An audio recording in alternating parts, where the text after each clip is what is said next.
to STL TV Live. I'm Ivy Hartman, and we're letting the good times roll here with Mack Bradley of Mardi Gras, Inc., Mardi Gras Foundation, all Mardi that. Gras, Mardi Gras. whatever.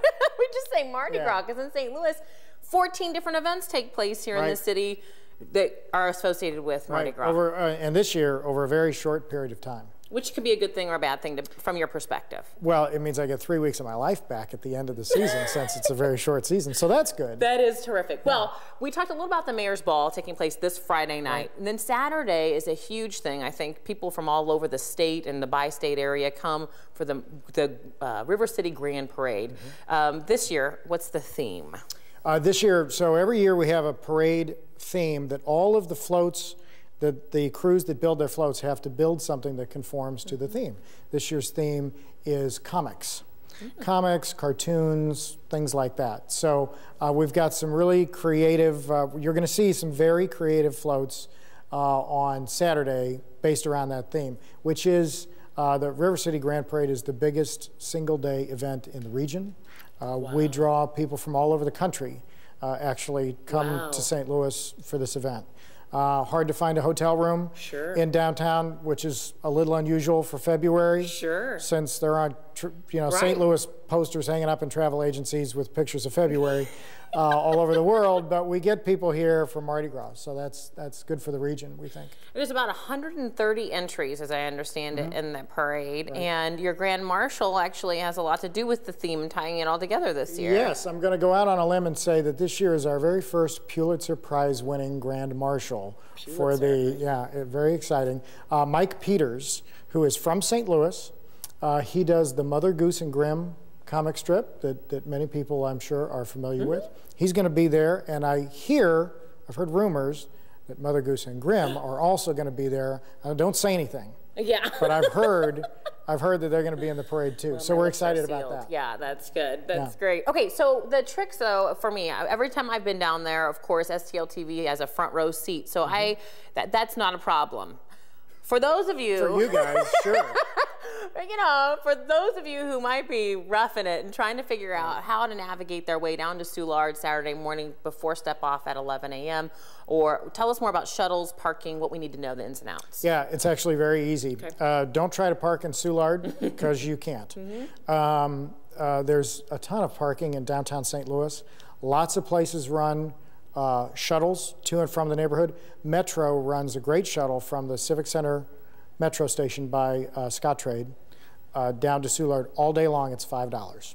The Landing also runs a shuttle. Many of the hotels run shuttles of their own. So there's lots of different ways to get to and from the neighborhood. Just don't plan on parking down there. The parade route closes at 10. Thank you. Yeah. So that street closes at 10. So getting a good spot by about 10 is a good idea. Right? And anywhere in the neighborhood, really from Park Avenue south all the way to the brewery gives you a good view. Because really you guys step off at 11 a.m. at Busch Stadium and then come all the way down through and then end up at the brewery area, which is great. Not a bad seat in the house. And you can find out more about all of this at stlmardigras.org. Now, people stay down and they hang out after the parade, but when do you turn the fire hoses on and send everybody home? Well, we don't turn the fire hoses on, but the streets close at 8 o'clock. So outdoor sales end at 8, bars close at 11. So bars in Soulard will close early that night. This is the same, we've done this for many years. They close early at 11. Streets close down at 8 o'clock, so you need to be inside one of the bars or restaurants after 8 o'clock. Now, to us, the Grand Parade, for many of us, people celebrating, that's the only time we might really get to celebrate. But those diehards go for the Fat Tuesday Parade, which is there in the heart of Soulard, and it has a really long history there. Do's and don'ts about what to bring both to the Grand Parade, and tell us more about the Fat Tuesday Parade. Yeah, for Grand Parade Day, no cans, no bottles, no coolers. In the neighborhood. We do have a perimeter set up around the neighborhood, so if you bring that stuff, they're going to send you back to your car, to drop it off, so don't do that. But do come prepared to have a good time. And then on Tuesday night, the parade is downtown. It starts at Washington and Broadway and runs west to 14th Street. And Tuesday's pretty cool because it's St. Louis's only nighttime parade.